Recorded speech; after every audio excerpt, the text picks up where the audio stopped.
Number one అంటారు. అసలైన number one Guru Kashi university.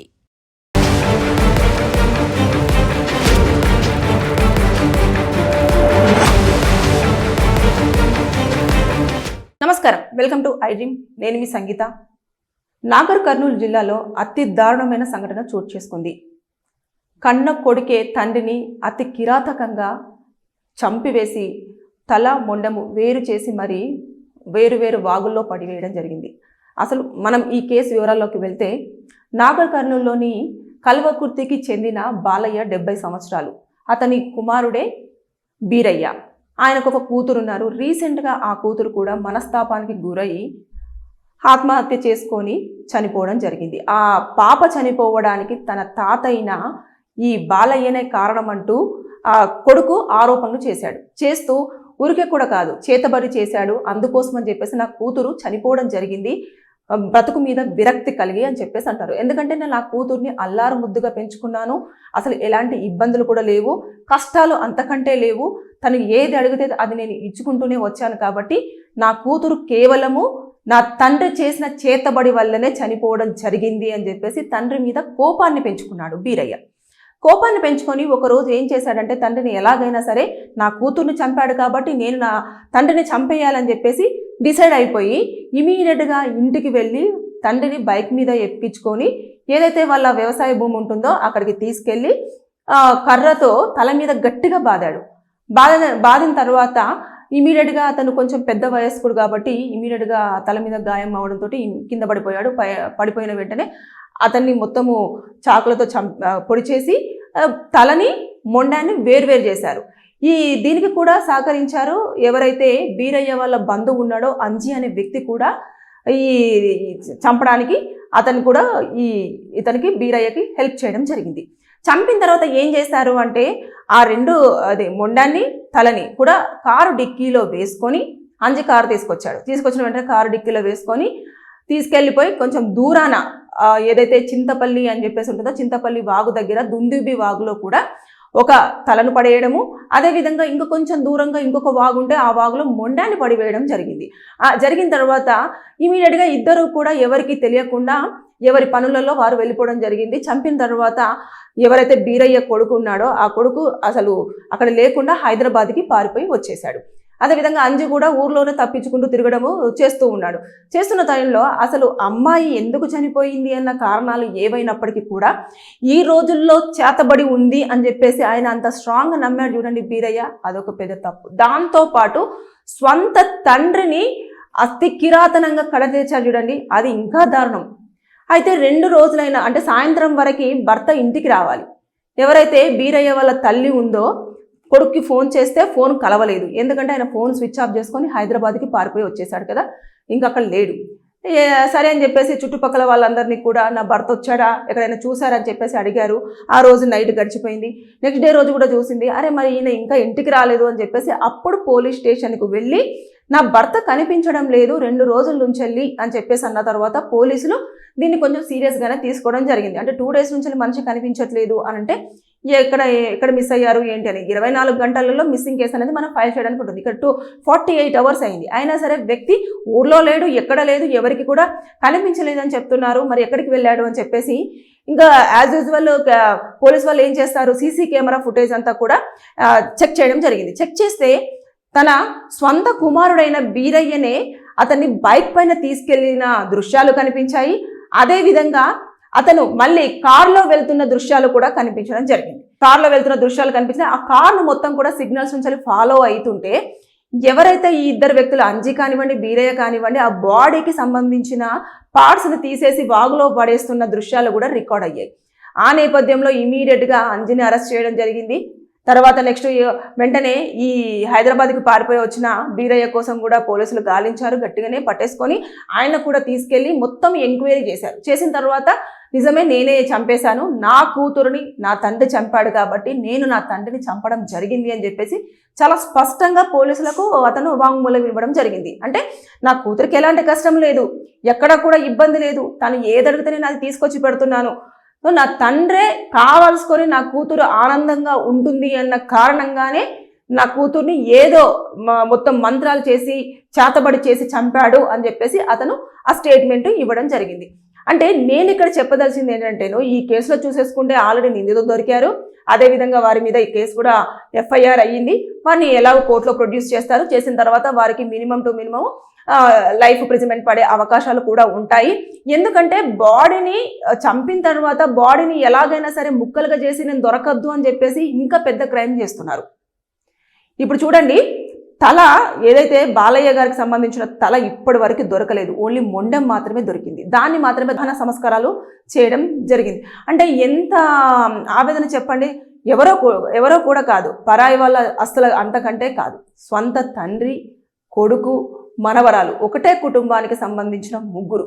కూతురు ఏ కారణాలతో చనిపోయినది అనేది అతనికి పక్కన పెట్టేసి తండ్రే కారకుడు అని చెప్పేసి తండ్రిని చంపేశాడు చూడండి.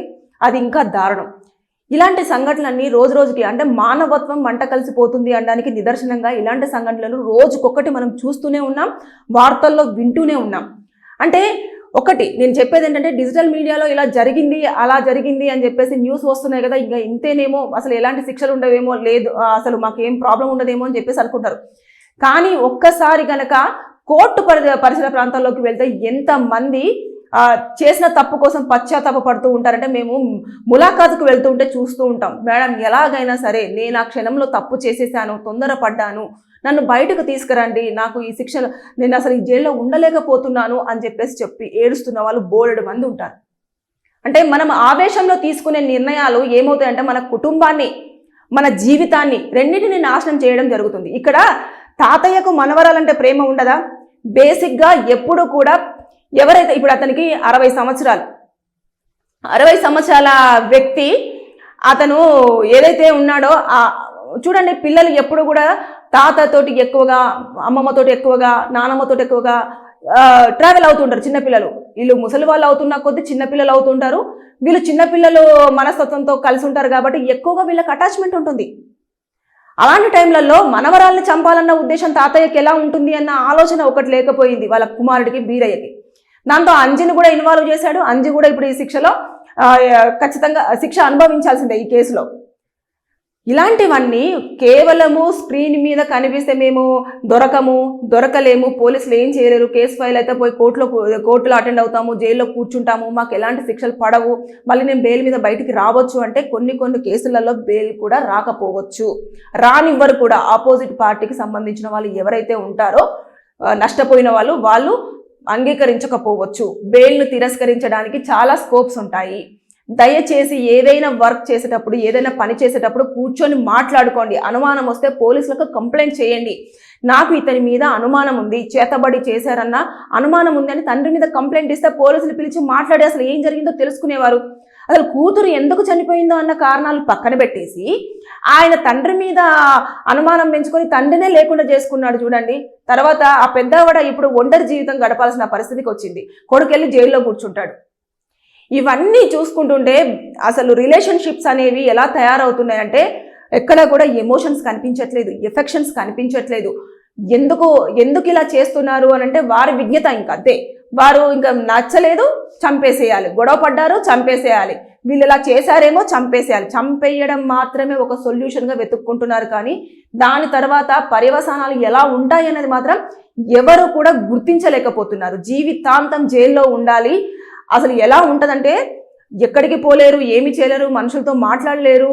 అంటే ఒక సింగిల్ లైఫ్ని, అంతమందిలో జైల్లో కూడా చాలా మంది ఖైదీలు ఉన్నప్పటికీ కూడా ఎంతో మందితో మీరు లైఫ్ లీడ్ చేస్తున్నా కూడా సింగిల్గానే ఉంటారు. కాబట్టి ఇవన్నీ చూస్తూ ఉంటే రోజు రోజుకి మానవత్వాలు అసలు ఎటుపోతున్నాయో, మనుషుల సంబంధాలు, బంధుత్వాలు ఎటుపోతున్నాయో కూడా ఏమీ తెలియట్లేదు.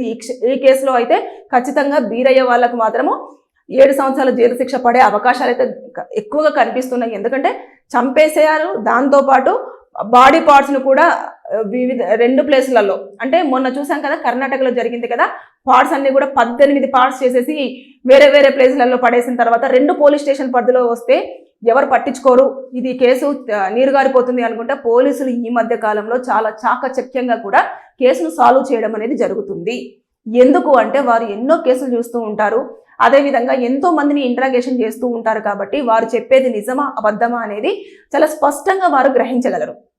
ఈ నేపథ్యంలో ఎలాంటి కేసులు పెడితే వీరు బయటికి రాకుండా ఉంటే కొంతమంది ఏంటంటే నేనే చంపేశాను, ఏం చేసుకుంటారో చేసుకోండి, లేదంటే అవును నాకు నచ్చలేదు నేను చంపేశాను, ఇలాంటి ఆరగంట సమాధానాలు కూడా చెప్తూ ఉంటే పోలీసులకు కోపం వస్తుంది.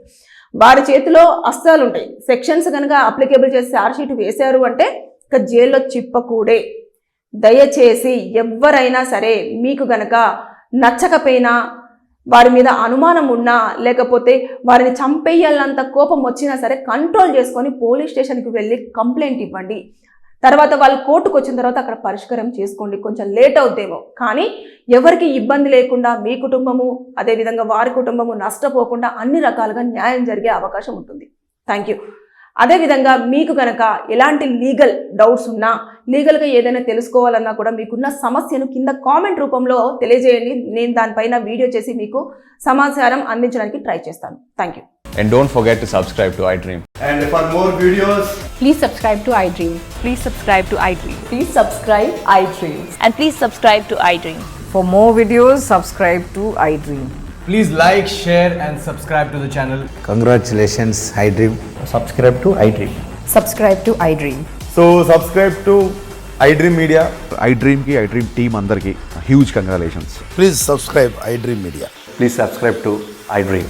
Subscribe iDream. Please subscribe to iDream. iDream అంటే నా కళల ఛానల్ను సబ్స్క్రైబ్ చేసుకున్న నోరు తిరుగుతలేదు, మీరైతే గంట గుర్తు కొట్టండి. For more such videos, please subscribe to iDream. Subscribe to iDream. Please subscribe to iDream. Please subscribe iDream Media. Please do subscribe to iDream. Please subscribe to iDream Media. For best entertainment and information, please subscribe iDream.